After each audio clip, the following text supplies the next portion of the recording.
लिपि वर्णों का उच्चारण ध्वनियों के माध्यम से होता है। ध्वनियों को लिखने के लिए कुछ चिन्हों की आवश्यकता होती है। ध्वनि का लिखित रूप लिपि कहलाता है। अतः हम कह सकते हैं ध्वनियों को लिखित रूप में प्रकट करने के लिए निर्धारित चिन्हों की व्यवस्था को लिपि कहते हैं।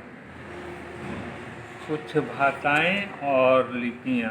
संस्कृत भाषा की लिपि देवनागरी, मराठी की देवनागरी, नेपाली की देवनागरी, कोंकणी की देवनागरी, कश्मीरी की देवनागरी, संथाली की देवनागरी, अंग्रेजी की रोमन, जर्मन का रोमन, फ्रांसीसी का रोमन, उर्दू का फारसी, पंजाबी का गुरुमुखी, बंगाली का बांग्ला, तेलुगु का तेलुगु, कन्नड़ का कन्नड़, असमिया का असमी, अरबी का अरबी, तमिल का तमिल। बोली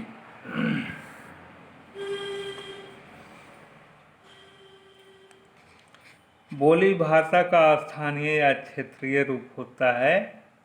इसका रूप अस्थायी नहीं होता, वह सदा बदलता रहता है।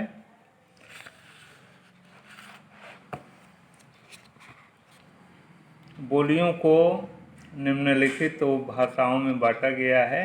उपभाषाएं, बोलियां: पश्चिमी हिंदी, ब्रजभाषा, हरियाणवी, बुंदेली, कन्नौजी आदि। पूर्वी हिंदी, अवधी, बघेली, छत्तीसगढ़ी आदि। पहाड़ी हिंदी, गढ़वाली, कुमाऊनी आदि। मागधी, मगही, भोजपुरी, अंगिका आदि। राजस्थानी, जयपुरी, मेवाती, मारवाड़ी, मालवी आदि। व्याकरण किसे कहते हैं? व्याकरण वह शास्त्र है जो हमें किसी भाषा के नियमों को सिखाकर उसके शुद्ध रूप से परिचित कराता है। व्याकरण के कितने अंग हैं? व्याकरण के 3 अंग होते हैं। वर्ण विचार: इस अंग में वर्णों की बनावट, वर्णों के भेद, उनके उच्चारण, प्रयोग तथा संधि के विषय में जानकारी दी जाती है। शब्द विचार: इस अंग में शब्द रचना, उसके भेद, शब्द संपदा, शब्द रूपांतर आदि तथा उनके प्रयोग व्यवहार का वर्णन किया जाता है।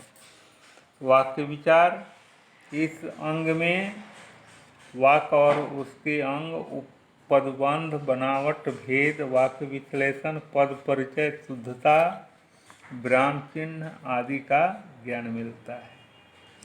साहित्य: प्रत्येक भाषा का अपना साहित्य होता है।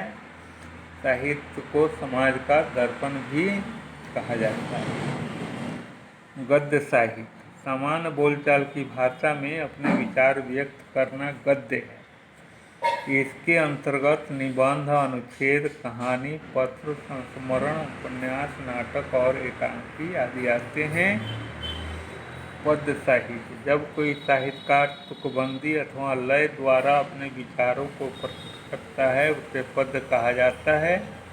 इसके अंतर्गत छंद, चौपाई, दोहा, पद, गीत, कविता आदि आते हैं।